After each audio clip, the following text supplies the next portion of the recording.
કેમ છો મિત્રો? નિત્યમ લાઈવમાં આપનું હાર્દિક સ્વાગત છે. મિત્રો, આજે આપણે જીપીએમસી એક્ટના આઈએમપી એમસીક્યુઝનો પાર્ટ 6 જોવાના છીએ. આ પહેલા આપણે 5 પાર્ટ પૂરા કરી દીધા છે અને આજે આપણે 6થો પાર્ટ જોવાના છીએ. બરોબર?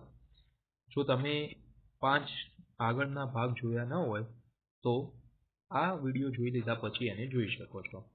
ઓકે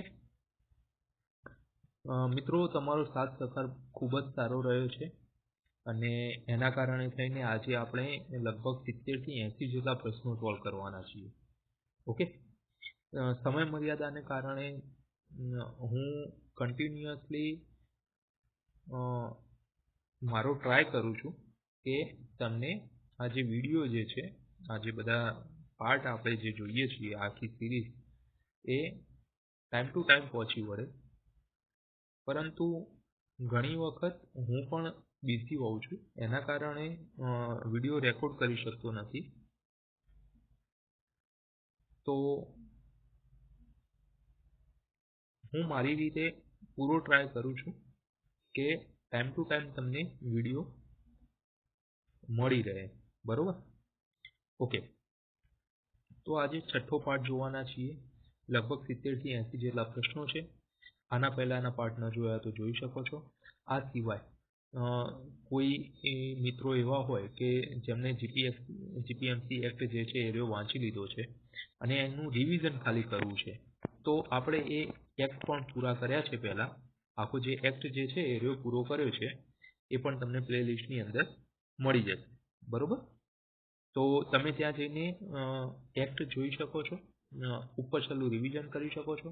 જે મિત્રો નવા છે એ એક્ટમાંથી એ આઈએમપી નોટ્સ બનાવી શકે છે, કેમ કે એની અંદરથી ઘણા બધા પ્રશ્નો પૂછાય એવી સંભાવનાઓ રહેલી છે. આપણે આઈએમપી ટોપિક એની અંદર કવર કરેલા છે.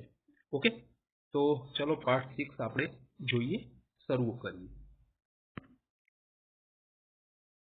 સૌથી પહેલો પ્રશ્ન છે જીપીએમસી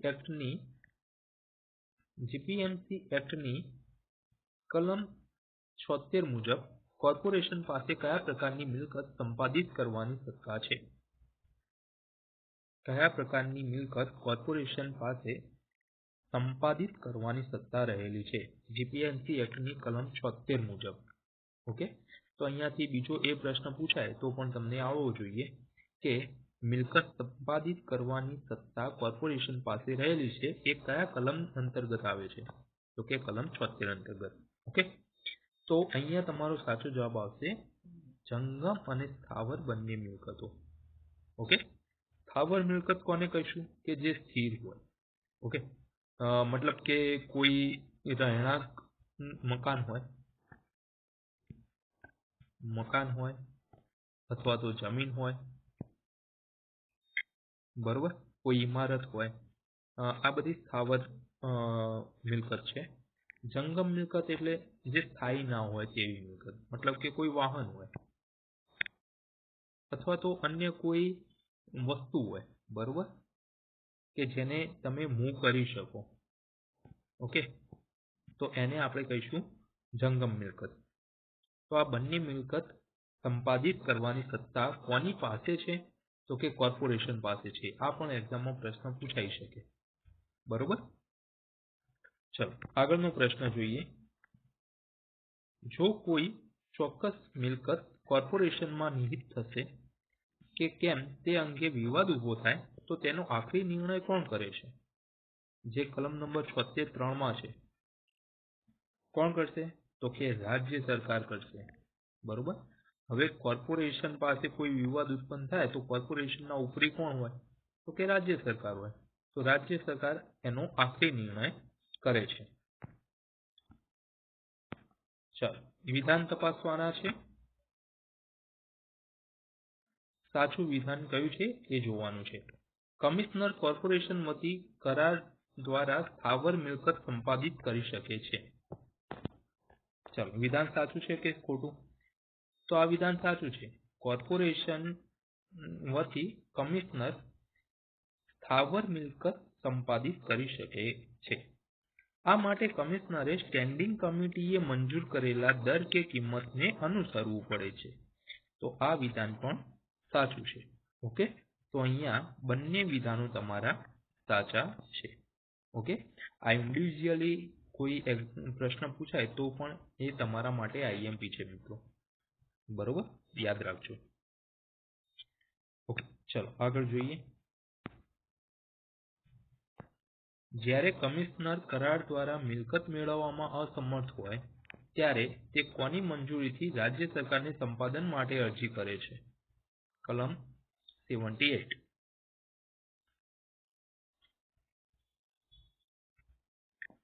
શું આવશે? તો કે સ્ટેન્ડિંગ કમિટી. બરોબર, સ્ટેન્ડિંગ કમિટી તમારો સાચો જવાબ આવશે. ક્વેશ્ચન 6.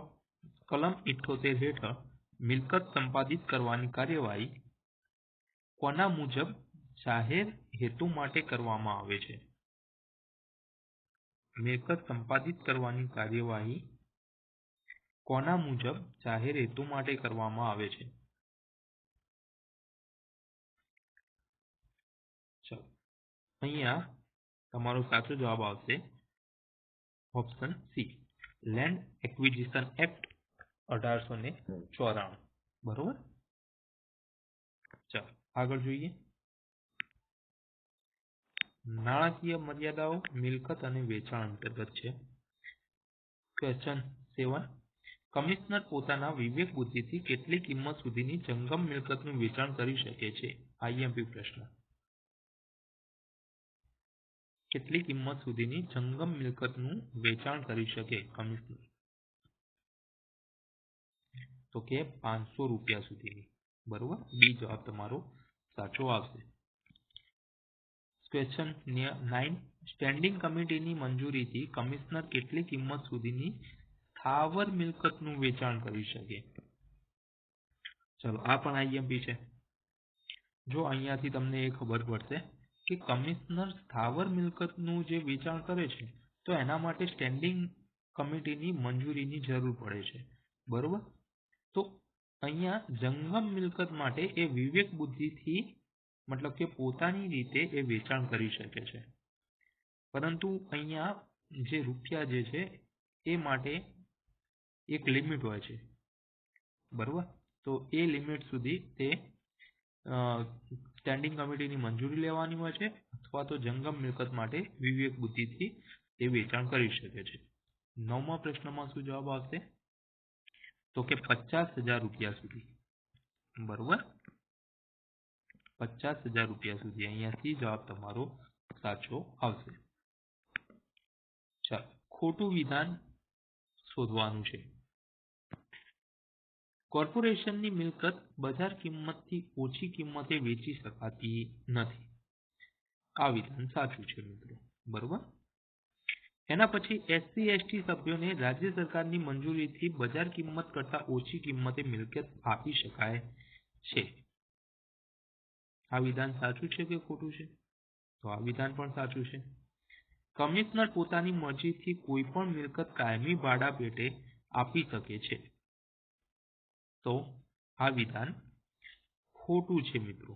બરોબર, કમિશનર પોતાની મરજીથી કોઈ મિલકતને કાયમી રીતે ભાડા પટ્ટે ના આપી શકે. ઓકે, એને મંજૂરી લેવાની જરૂર પડે છે. તો અહીંયા સી જવાબ તમારો સાચો આવશે. ટ્રસ્ટની મિલકત તેના મૂળ હેતુને નુકસાન થાય તે રીતે વેચી શકાતી નથી. આ વિધાન પણ સાચું છે. ઓકે, ચલો આગળ જોઈએ. આગળનો પ્રશ્ન છે, કોર્પોરેશન અને અન્ય વ્યક્તિ વચ્ચે મિલકતના દાવાનો નિર્ણય કરવાની સત્તા કોની પાસે છે? તો અહીંયા તમારો સાચો જવાબ છે કલેક્ટર પાસે છે. બી જવાબ તમારો સાચો આવશે. ઓકે, ચાલો. કલેક્ટરના નિર્ણયથી નારાજ વ્યક્તિ કેટલા સમયની અંદર સિવિલ કોર્ટમાં દાવો દાખલ કરી શકે? જો આની અંદર શું છે કે નિર્ણય કરવાની સત્તા કોની પાસે છે? કલેક્ટર પાસે. પરંતુ આ નિર્ણયથી કોઈ વ્યક્તિ એની સાથે નારાજ છે, મતલબ કે સંમત નથી, તો કેટલા સમયની અંદર તે સિવિલ કોર્ટમાં દાવો દાખલ કરી શકે છે? તો અહીંયા તમારો સાચો જવાબ આવશે 1 વર્ષની અંદર. સી જવાબ તમારો સાચો આવશે.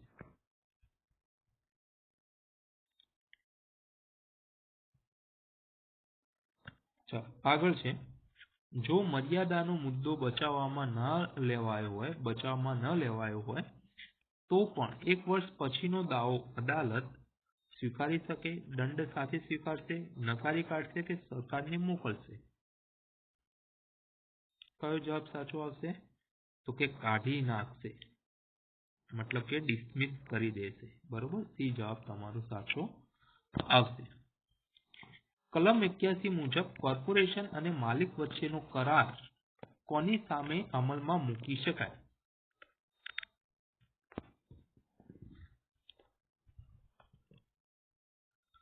તો અહીંયા તમારો સાચો જવાબ આવશે હક કે હિત મેળવનાર કોઈ પણ વ્યક્તિ સામે અમલમાં મૂકી શકાય. બરોબર, ચાલો આગળ જોઈએ. જોડકા જોડવાના છે. બરોબર, એક બાજુ કિંમત અને મર્યાદા આપેલી છે અને બીજી બાજુ એની સત્તા અથવા તો બાબત આપેલી છે. ઓકે, ચાલો 500 રૂપિયા આપણે હમણાં જ જોઈએ. 500 રૂપિયા, તો કે કમિશનર પોતાની સત્તા વાપરી શકે. બરોબર, પોતાની બુદ્ધિમત્તાથી કમિશનર એ સત્તા વાપરી શકે છે જંગમ મિલકત માટે. તો એક્સ ની સામે 2 આવશે. 5000 રૂપિયા પણ હમણાં જોઈ ગયા આપણે. તો કે સ્ટેન્ડિંગ કમિટીની મંજૂરીથી જંગમ મિલકતનું વેચાણ થાય છે. ઓકે, તો અહીંયા આ પણ જોઈ ગયા. એના પછી છે 12 મહિના. તો કે કમિશનરની ભાડા પટ્ટા આપવાની મહત્તમ મુદત કેટલી હોય છે? તો કે 12 મહિના હોય છે.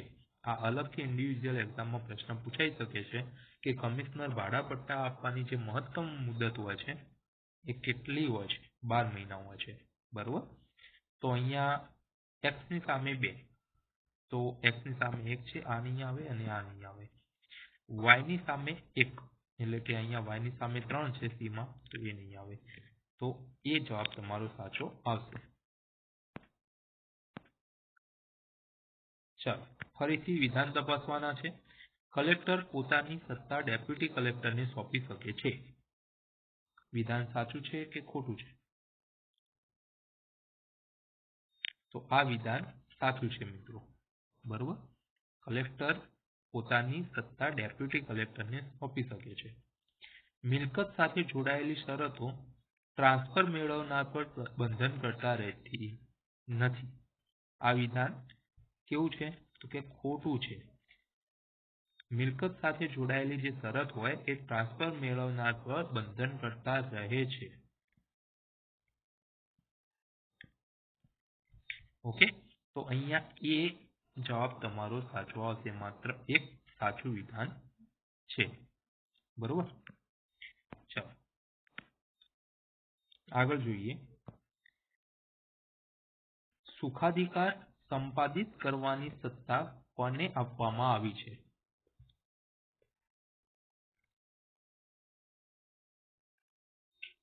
તો અહીંયા તમારો સાચો જવાબ છે કમિશનરને આપવામાં આવી છે. 18મો પ્રશ્ન, કલમ 78(2) મુજબ કમિશનર કયા હેતુ માટે વધારાની જમીન સંપાદિત કરવાની અરજી કરી શકે છે? આઈએમપી પ્રશ્ન છે મિત્રો. વધારાની જમીન સંપાદિત કરવાની અરજી કરી શકે કમિશનર. શેના માટે કરી શકે? તો કે રસ્તાની બંને બાજુ ઇમારતો બાંધવા માટે વધારાની જમીન સંપાદિત કરી શકે છે. કોણ કરી શકે? કમિશનર કરી શકે. ઓકે, ચાલો આગળ જોઈએ.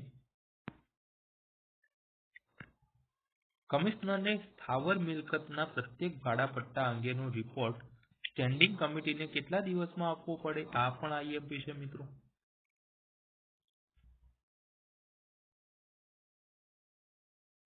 તો કે 15 દિવસમાં આપવો પડે. સી જવાબ તમારો સાચો આવશે. રેક રેન્ટ મુજબ કેટલા વાર્ષિક ભાડા સુધીના ભાડાપટ્ટાનો રિપોર્ટ કમિશનરે સ્ટેન્ડિંગ કમિટીને આપવો જરૂરી નથી એમ પૂછ્યું છે. તો અહીંયા 3000 રૂપિયા તમારો સાચો જવાબ આવશે. સી જવાબ તમારો સાચો આવશે. ઓકે.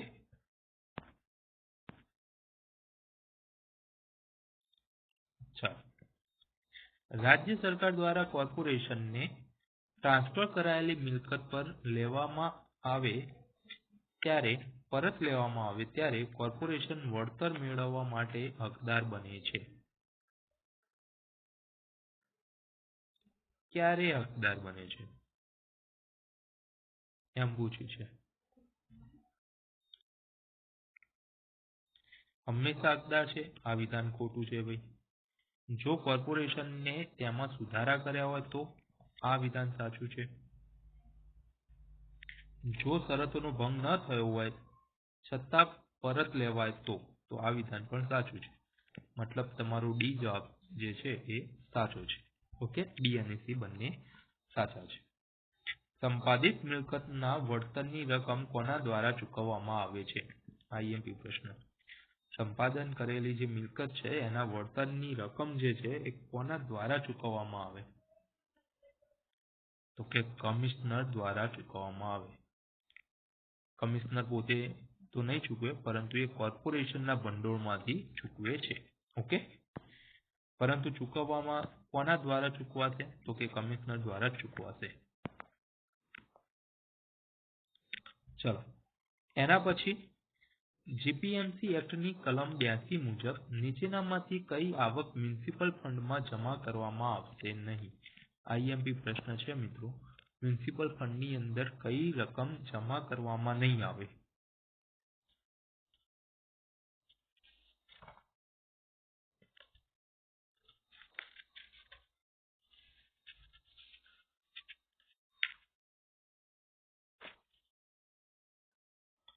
ચલો. કોર્પોરેશન દ્વારા વસૂલવામાં આવેલા તમામ વેરા એના માટે જ મ્યુનિસિપલ ફંડ હોય છે.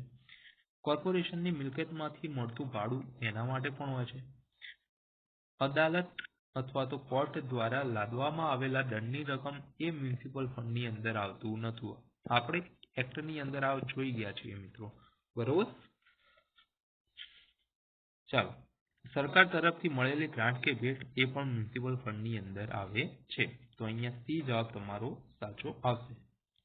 મ્યુનિસિપલ ફંડમાં જમા થતા નાણાં કઈ બેંકમાં રાખવાની જોગવાઈ છે? કઈ બેંકની અંદર તમે એ ફંડના નાણાં એની અંદર જમા કરાવી શકો? માત્ર state bank of India SBI? ના ભાઈ. કોઈ પણ પ્રાઇવેટ બેંક ક્યારે ના કરાય. ઇમ્પિરિયલ બેંક ઓફ ઇન્ડિયા અથવા તો કોઈ પણ શિડ્યુલ્ડ બેંકની અંદર આ વિધાન તમારું સાચું છે. માત્ર રિઝર્વ બેંક ઓફ ઇન્ડિયા એમાં પણ નહીં આવે. બરોબર.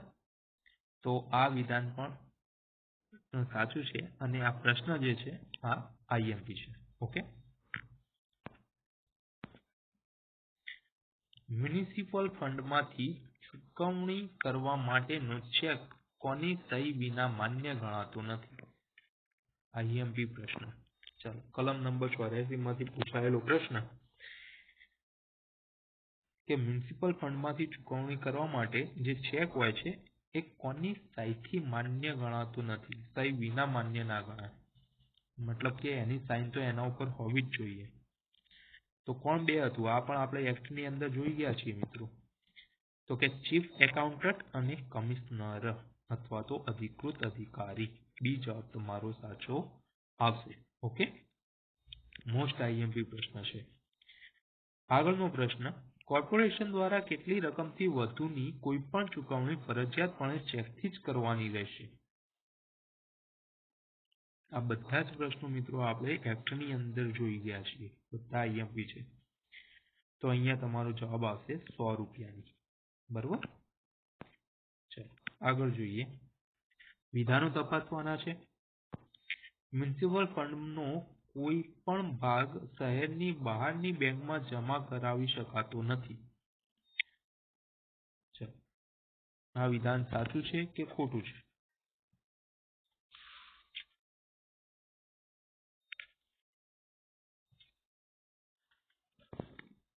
તો આ વિધાન ખોટું છે મિત્રો, બરોબર. શહેરની બહારની બેંકમાં એને જમા કરાવી શકાય છે. ઓકે, ચાલો. કમિશનર સ્ટેન્ડિંગ કમિટીની પૂર્વ મંજૂરીથી ફંડની રકમ શહેર બહારની એજન્સીમાં ટ્રાન્સફર કરી શકે છે. તો આ વિધાન સાચું છે મિત્રો, માત્ર બીજું સાચું. બી જવાબ તમારો સાચો આવશે.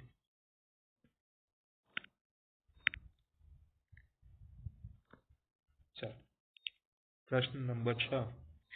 કલમ 86 મુજબ કમિશનર મ્યુનિસિપલ ફંડમાંથી ક્યારે ચૂકવણી કરી શકે છે?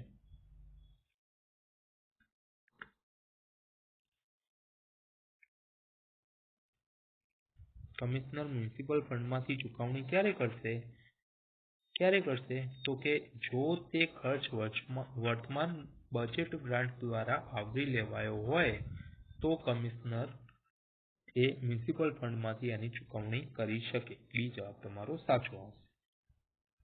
નીચેનામાંથી કયો ખર્ચ બજેટ ગ્રાન્ટના પ્રતિબંધમાંથી મુક્ત છે? તો કે વેરાનું રિફંડ એ છે, કોન્ટ્રાક્ટરોની ડિપોઝિટ પરત આપવી એ પણ છે, અદાલતના હુકમનામાની મુજબની ચૂકવણી કરવી એ પણ છે. તો અહીંયા આપેલ તમામ ડી જવાબ તમારો સાચો આવશે. ચાલો, સામાન્ય રીતે મ્યુનિસિપલ ફંડનો ઉપયોગ ક્યાં કરવાનો હોય છે?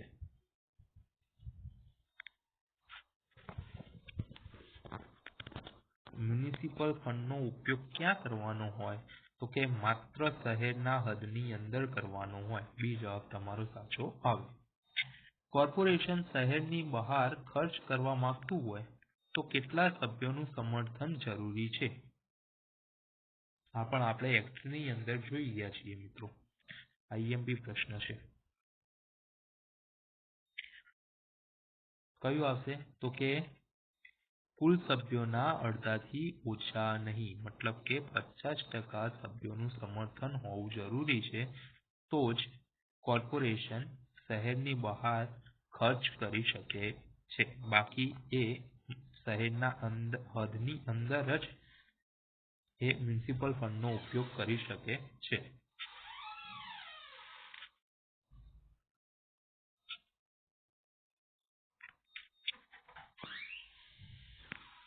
ચાલો, ખોટું વિધાન શોધવાનું છે.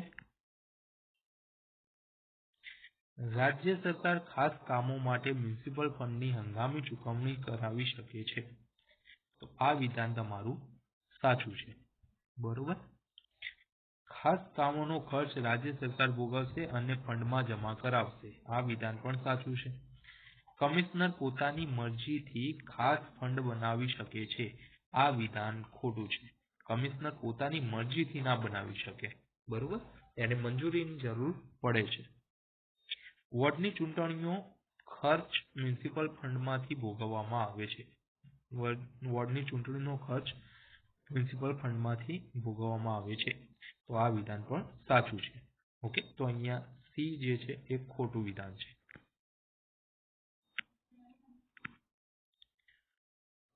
આગળનો પ્રશ્ન, મ્યુનિસિપલ ફંડની વધારાની રકમ ક્યાં રોકી શકાય છે? મ્યુનિસિપલ ફંડની અંદર જે વધારાની રકમ જે આવે એ ક્યાં રોકી શકાય? તો કે જાહેર જામીનગીરીઓમાં અથવા તો શેડ્યુલ્ડ બેંકમાં રોકી શકાય. સી જવાબ તમારો સાચો આવે. કોર્પોરેશનના આવક અને ખર્ચના હિસાબો કઈ સમિતિના નિર્દેશ મુજબ કરવામાં આવે છે? મતલબ કે કોર્પોરેશનનો આવક અને ખર્ચનો જે હિસાબ છે એ હિસાબ કઈ સમિતિ દ્વારા નિર્દેશ કરવામાં આવે છે? તો કે સ્ટેન્ડિંગ કમિટી, બરોબર. તો અહીંયાથી જવાબ તમારો સાચો આવશે.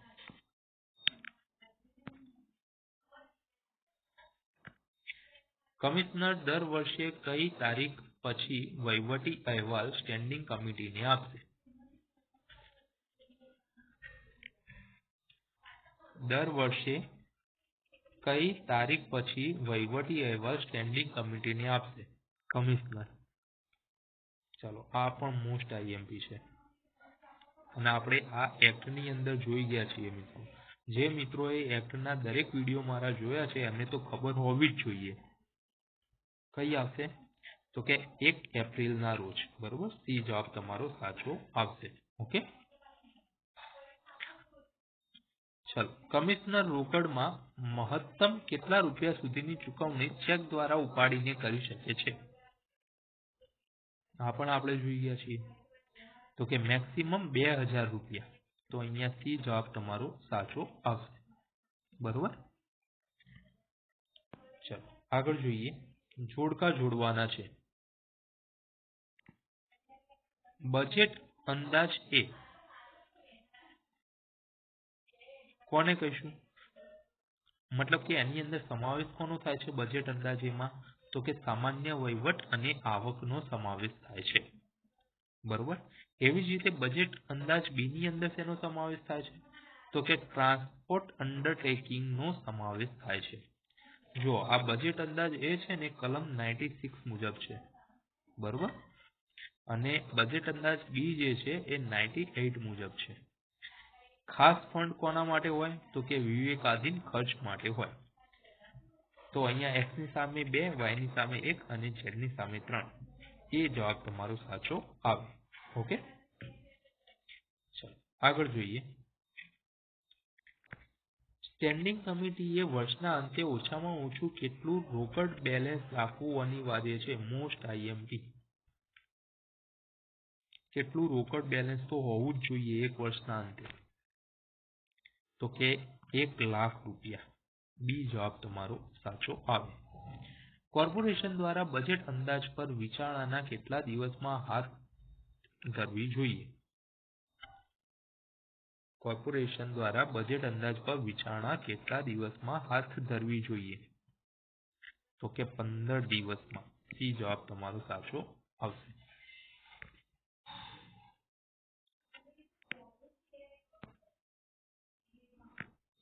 બજેટ અંદાજ બી કોના દ્વારા તૈયાર કરવામાં આવે છે?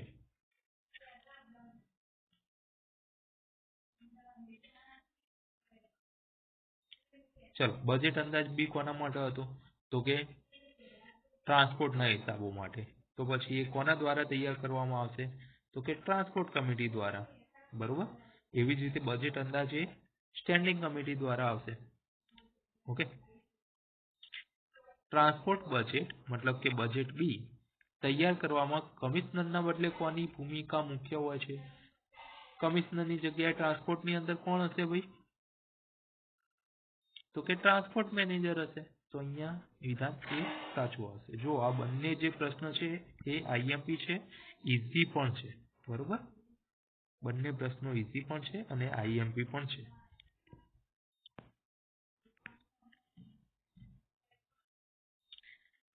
ચાલો, બજેટ અંદાજ બી સ્ટેન્ડિંગ કમિટી સમક્ષ કોણ રજૂ કરે છે? કોણ રજૂ કરશે? તો કે ટ્રાન્સપોર્ટ મેનેજર. બરોબર, તો બી જવાબ તમારો સાચો આવશે. એના પછી કોર્પોરેશનને મ્યુનિસિપલ કરવેરાના દરો કઈ તારીખ સુધીમાં નક્કી કરવાના હોય છે? કોર્પોરેશન મ્યુનિસિપલ કરવેરાના દર જે છે એ કઈ તારીખ સુધીમાં નક્કી કરશે? તો કે 20 ફેબ્રુઆરી સુધી. બી જવાબ તમારો સાચો આવશે. ઓકે,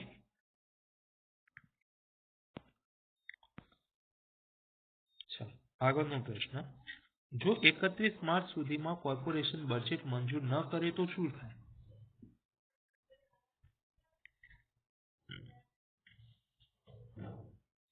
વહીવટદારની નિમણૂક થાય? ના. જૂનું બજેટ ચાલુ રહે? ના.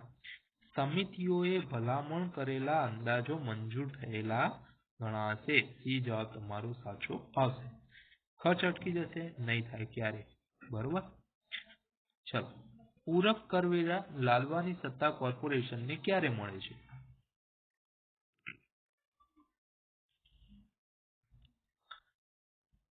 શું જવાબ આવશે?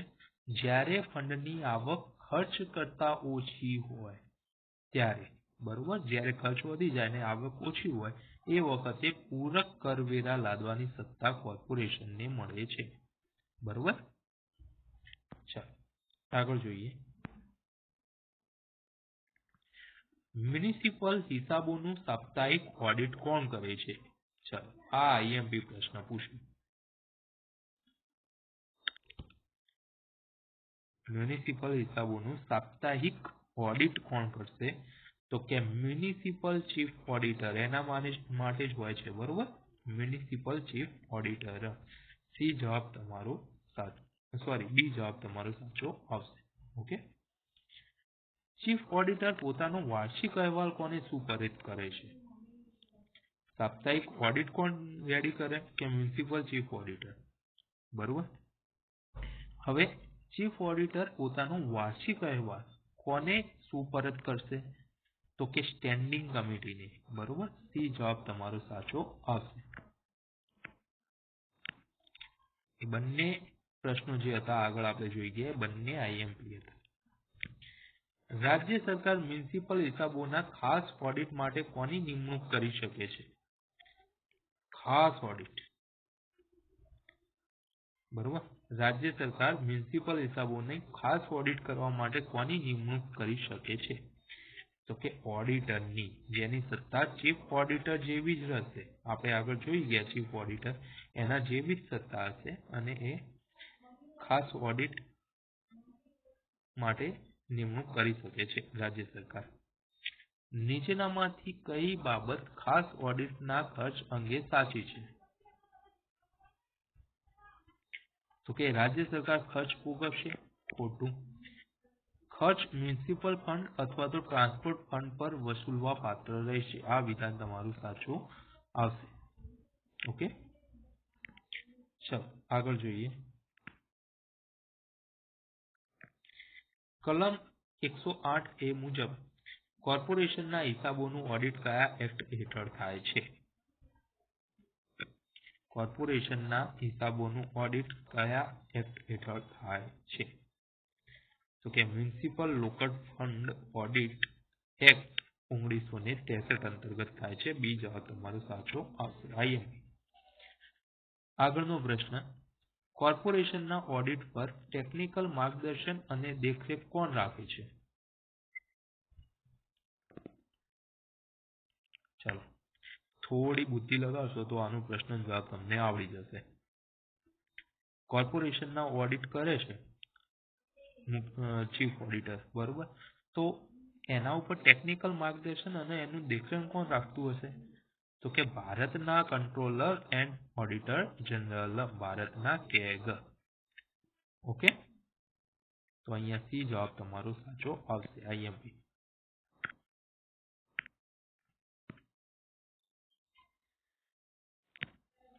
ઓડિટ રિપોર્ટ અને કેગના અહેવાલને કોની સમક્ષ રજૂ કરવામાં આવે છે? કોની સમક્ષ? તો કે રાજ્ય વિધાનસભાની સમક્ષ રજૂ કરવામાં આવે. બરોબર, તો બી જવાબ તમારો સાચો આવશે. રાજ્ય વિધાનસભા.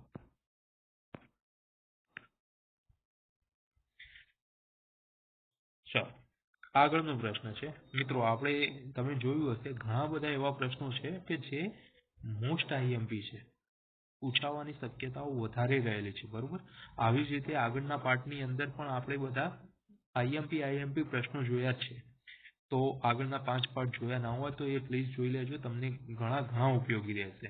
બરોબર, ઓકે. ચલો, જીપીએમસી એક્ટની કલમ 109 મુજબ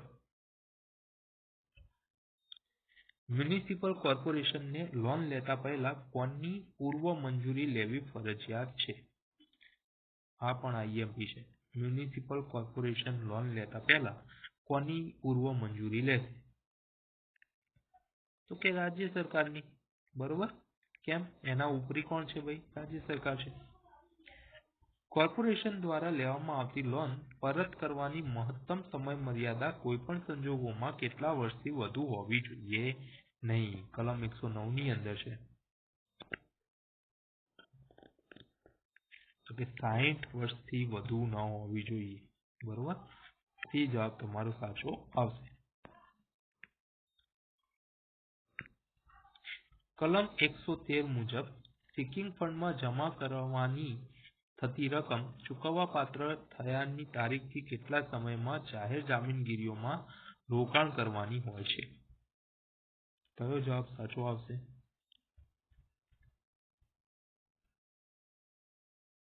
તો કે 1 મહિનામાં. બી જવાબ તમારો સાચો આવશે. કોર્પોરેશનના સિકિંગ ફંડની વાર્ષિક તપાસ કોના દ્વારા કરવામાં આવે છે?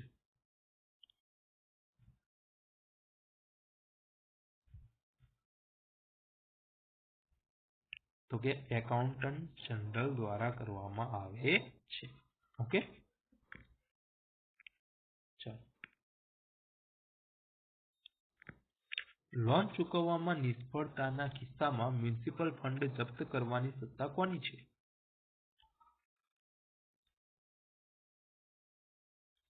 મ્યુનિસિપલ ફંડ કોણ જપ્ત કરી શકે? રાજ્ય સરકાર. આપણે એક્ટની અંદર જોઈ ગયા છીએ મિત્રો, બરોબર. ચાલો આગળ. ડિબેન્ચર રિન્યુ કરતી વખતે ભવિષ્યના દાવા સામે કોર્પોરેશનને નુકસાન ન થાય તે માટે ક્ષતિપૂરતી બોન્ડ માંગવાની સત્તા કોને અપાઈ છે? તો અહીંયા તમારો જવાબ આવશે કમિશનરને આપવામાં આવી છે. એ જવાબ તમારો સાચો આવશે.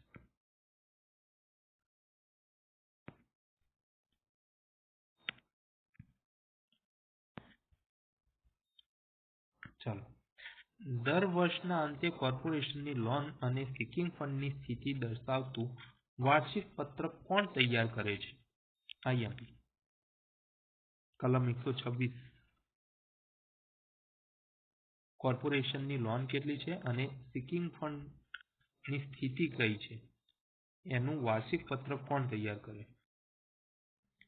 જો સિકિંગ ફંડ શેના માટે બનાવેલું હોય? તો કે કોર્પોરેશને કોઈના જોડે લોન લીધી હોય અને એની ભરપાઈ કરવાની હોય, એના માટે સિકિંગ ફંડ હોય. સિકિંગ ફંડમાં પૈસા ક્યાંથી આવશે? તો કે મ્યુનિસિપલ ફંડ હોય એમાંથી સરપ્લસ થઈ જાય, એ પૈસા કોના જોડે જશે? Seeking fund. અથવા તો મ્યુનિસિપલ ફંડમાંથી અમુક ટકા હિસ્સો સિકિંગ ફંડની અંદર નાખવાનો હોય છે અને એ ફંડમાંથી કોર્પોરેશનની લોન ભરવાની હોય છે, બરોબર. તો અહીંયા પૂછ્યું છે કે કોર્પોરેશનની લોન અને સિકિંગ ફંડની સ્થિતિ દર્શાવતું વાર્ષિક પત્રક કોણ તૈયાર કરશે? તો કે મ્યુનિસિપલ કમિશનરને, બરોબર. મ્યુનિસિપલ કમિશનર વાર્ષિક પત્રક તૈયાર કરશે. કલમ 126 હેઠળ તૈયાર થયેલા વાર્ષિક પત્રકની એક નકલ રાજ્ય સરકારને અને બીજી નકલ કોને મોકલવાની હોય છે? મતલબ કે આ કલમ 126 અંતર્ગત જે પત્રક તૈયાર કર્યા છે કોને? તો કે મ્યુનિસિપલ કમિશનરે. એની એક નકલ રાજ્ય સરકારને અને બીજી નકલ કોને મોકલવાની હોય? તો કે એકાઉન્ટન્ટ જનરલ ગુજરાતને. એજી ઓફિસ કહેવામાં આવે છે, બરોબર. આખા ગુજરાતમાં આ એજી ઓફિસ 2 જગ્યાએ છે. કઈ કઈ જગ્યાએ? તો કે એક તો છે રાજકોટ અને બીજું છે અમદાવાદ. ઓકે, ચલો આગળ જોઈએ. કોર્પોરેશન દ્વારા બહાર પાડવામાં આવેલા ડિબેન્ચર્સની કૂપન પર કોની સહી હોવી ફરજિયાત છે? આઈએમપી. તો કે સ્ટેન્ડિંગ કમિટીના ચેરમેન અને કમિશનરની સાઇન ફરજિયાત છે. ઓકે, યાદ રાખજો ખાસ. ડુપ્લિકેટ અથવા તો રિન્યુ થયેલું ડિબેન્ચર ઇસ્યુ કર્યા પછી કોર્પોરેશન મૂળ ડિબેન્ચરની જવાબદારીઓમાંથી સામાન્ય રીતે કેટલા વર્ષ પછી મુક્ત ગણાય છે? તો કે 6 વર્ષ પછી. સી જવાબ તમારો સાચો આવશે. પ્રકરણ 10A કલમ 126AA મુજબ કોર્પોરેશનની નાણાકીય સ્થિતિની સમીક્ષા કરી કરવેરા અને ગ્રાન્ટની વહેંચણી માટે કોણ ભલામણ કરે છે?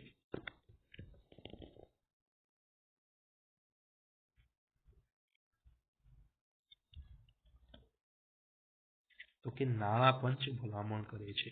એ આવશે. નાણાં પંચ દ્વારા કરવામાં આવેલી ભલામણો અને તેના પર લેવાયેલા પગલાંના મેમોરેન્ડમને ફરજિયાતપણે કોની સમક્ષ રજૂ કરવામાં આવે છે? તો કે રાજ્ય વિધાનસભા સમક્ષ રજૂ કરવામાં આવે છે. સ્ટેટ લેજિસ્લેચર.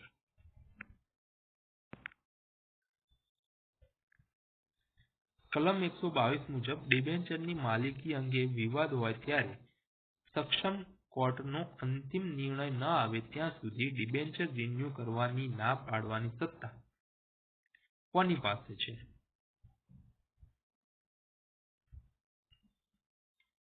તો કે કમિશનર પાસે છે. બી જવાબ તમારો સાચો આવશે.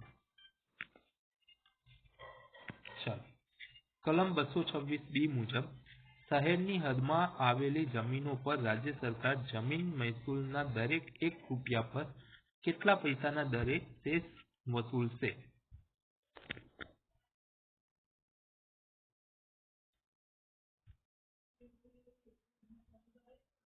તો અહીંયા તમારો સાચો જવાબ આવશે 50 પૈસા. ઓકે, આગળનો પ્રશ્ન, કલમ 126C મુજબ બોમ્બે ઇરિગેશન એક્ટ હેઠળ વસૂલાતા પાણી દરના દરેક 1 રૂપિયા પર રાજ્ય સરકાર વધુમાં વધુ કેટલા પૈસા સેસ લગાવી શકે છે?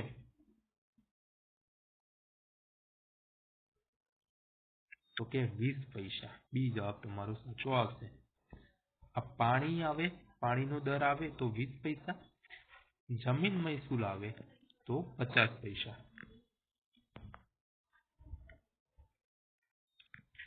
જમીન મહેસૂલ પરનો સેસ ઉધારતી વખતે કેટલી રકમથી ઓછી રકમ પર સેસ લાગશે નહીં?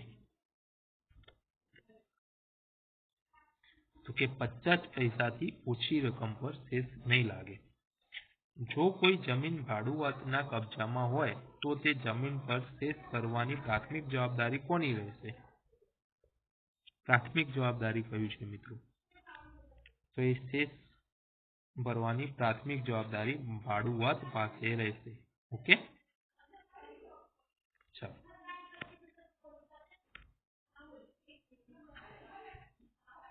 રાજ્ય સરકાર દ્વારા ઉઘરાવવામાં આવેલો લોકલ સેસ, તેમાંથી રાજ્ય સરકાર પોતાનો કયો ખર્ચ કાપી લીધા પછી કોર્પોરેશનને ચૂકવે છે?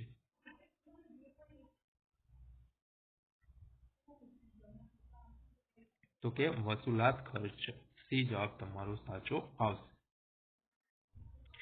એના પછી છે કલમ 126G મુજબ સેસ મોકૂફ રાખવા કે માફ કરવા બાબતે કયું વિધાન સાચું છે એમ પૂછ્યું છે.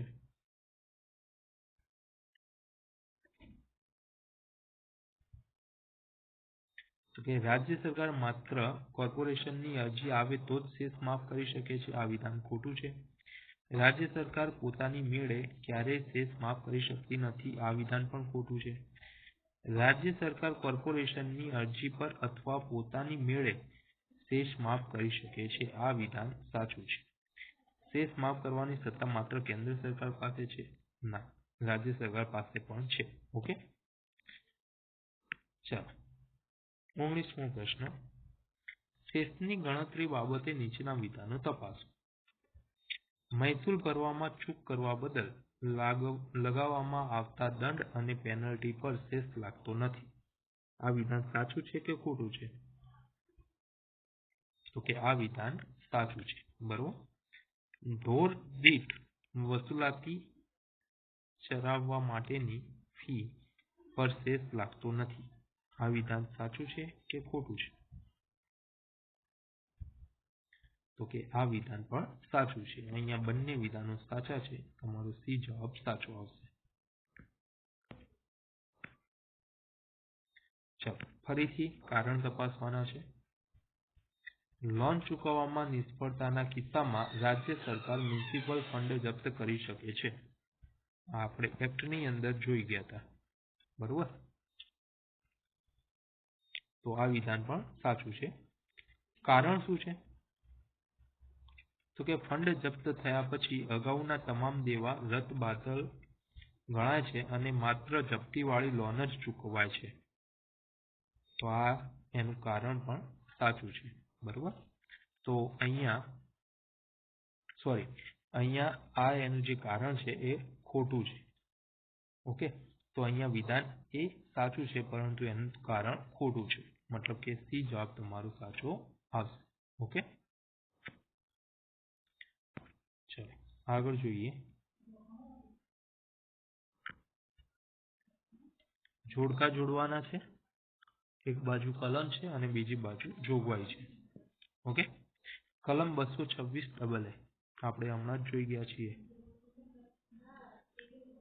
તો કે નાણાં પંચની જોગવાઈ કરવામાં આવી છે.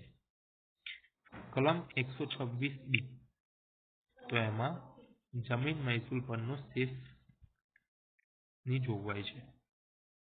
કલમ 126C તો કે એમાં પાણી દર પરનો સેસ છે, બરોબર.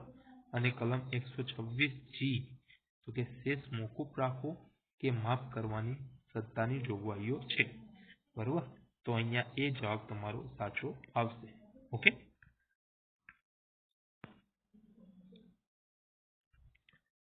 ચાલો, સત્તાધિકારી અને એના કાર્યો એના જોડવાના છે.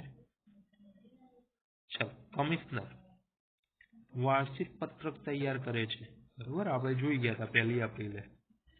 રાજ્ય સરકાર તો કે લોન ન ભરાય તો ફંડ જપ્ત કરે છે, મ્યુનિસિપલ ફંડ જપ્ત કરી દે છે લોન ના ભરીએ તો. ઓકે.